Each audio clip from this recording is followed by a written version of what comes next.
बिल्कुल रहिएगा शंकर हमारे साथ में, आपके पास लौटूंगा।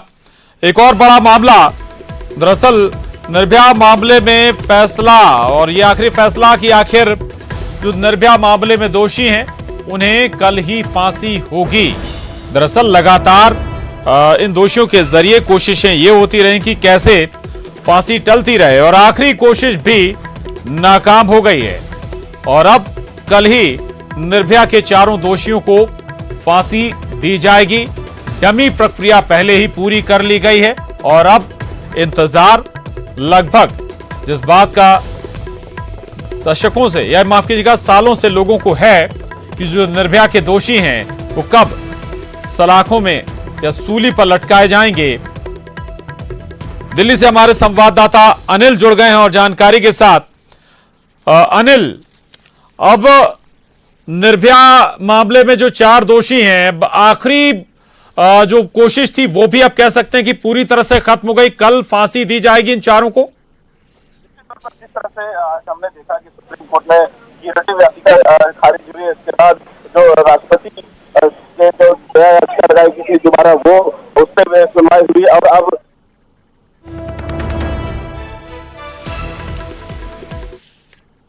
धर्मेंद्र राणा उन्होंने लंच से पहले इस पे सुनवाई की, दोनों पक्षों को सुना। जो इनके पक्षकार हैं दोषियों के, उन्होंने भी अपनी बात रखी, और जो डिफेंड कर रहे हैं उन्होंने भी अपनी बात रखी। इस तमाम बातों को सुनकर पटियाला हाउस कोर्ट ने फैसले को सुरक्षित रख लिया था लंच के लिए। और लंच के बाद धर्मेंद्र राणा जो अतिरिक्त सत्र न्यायाधीश है वो बैठे और उन्होंने याचिका को खारिज कर दिया। अब अंतिम विकल्प जो बचा था वो भी अब खत्म हो चुका है।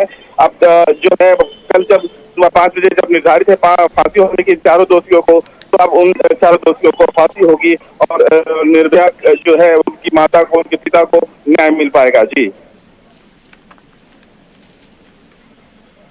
बिल्कुल बिल्कुल अनिल, यानी कि अब तय हो गया है कि जो निर्भया के दोषी हैं अब कोई दूसरा विकल्प, कोई दूसरी संभावनाएं, कोई दूसरी कोशिश भी नहीं कर सकते हैं। हालांकि सारे विकल्प पहले ही पूरी तरीके से खत्म हो चुके थे, लेकिन लगातार नई टैक्टिक्स अपनाई जा रही थी, हथकंडे अपनाए जा रहे थे कि कैसे भी इस फांसी को डिले किया जाए। दरअसल चारों को एक साथ फांसी दी जानी थी और इसी के चलते मामला डिले भी होता चला गया। अनिल हमारे साथ लगातार बने हुए। अनिल, एक बार फिर दर्शकों को समझाइए आखिरी कौन सी कोशिश थी ये जिस पर अब ये फैसला कि अब कोई दूसरी कोशिश नहीं, कोई दूसरा हथकंडा नहीं, अब कल सुबह 5:30 बजे फांसी इन चारों दोषियों को। जी मैं आपको बताना चाहूंगा कि इससे पहले भी हमने देखा कि लंच से पहले दोनों पक्षों ने अपनी अपनी बात पटियाला हाउस कोर्ट में रखी। उसमें जो दोषी के वकील हैं एपी सिंह, उन्होंने भी कहा कि कोरोना वायरस को लेकर के काफी कुछ दिक्कतें हैं, बंदी है, तमाम बातों को रखा गया। लेकिन राष्ट्रपति में जो दया याचिका दोबारा दाखिल की गई थी दोषियों की तरफ से, उसकी बात रखी गई।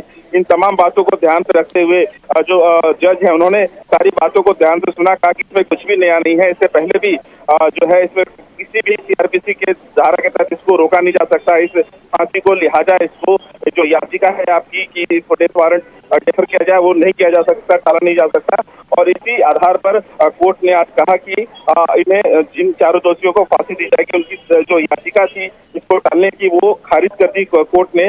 अब इनके पास कोई भी इनके पास कानूनी अब नहीं बचा है आधार जिसके आधार पर इसे टाला जा सकता है। अब कल जब 5:30 बजे निर्धारित है। बिल्कुल बिल्कुल बिल्कुल अनिल, बहुत महत्वपूर्ण ये फैसला, चारों दोषियों को कल फांसी दी जानी है। शुक्रिया आपका, धन्यवाद। दरअसल एक दोषी नाबालिग था और एक दोषी जबकि कोर्ट में ही, आपको बता दें, माफ कीजिएगा, जेल के अंदर ही उसने मौत को गले लगा लिया था। और बचे जो चार दोषी हैं अब उन्हें कल सुबह 5:30 बजे फांसी दी जानी है। ये मामला दिल्ली का था जहां चलती बस में जघन्य वारदात को अंजाम दिया गया था और मृतक युवती और उसके मित्र को चलती बस से बाहर फेंक दिया गया था और कुचलने की कोशिश भी की गई थी। एक छोटा सा ब्रेक, खबरों पर लगातार नजर बनी हुई है।